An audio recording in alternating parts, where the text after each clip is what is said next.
Essa capela faz parte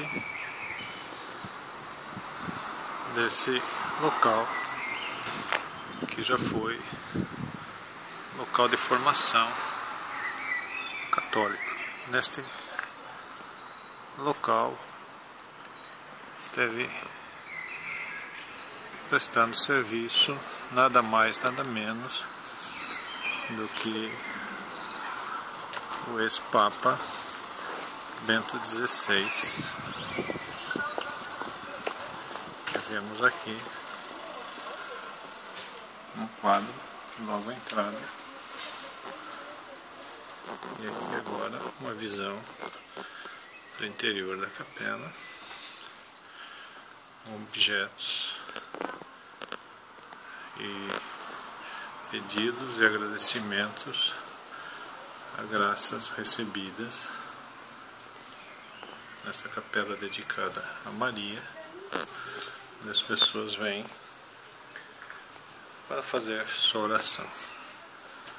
Estamos na cidade de Traunstein, região sul da Alemanha e também sudeste da Baviera. Baviera, conhecida como a terra da cerveja, mas também uma das regiões mais católicas da Alemanha. Inclusive, o bom dia aqui é substituído pelo Grüß Gott, ou algo parecido com Deus seja louvado.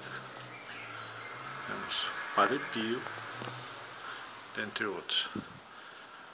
Lembrando mais uma vez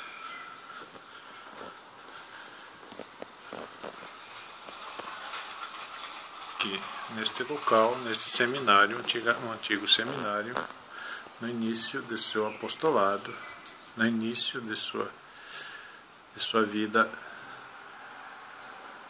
consagrada, após sua ordenação, o cardeal, ou então Padre Ratzinger, serviu neste local.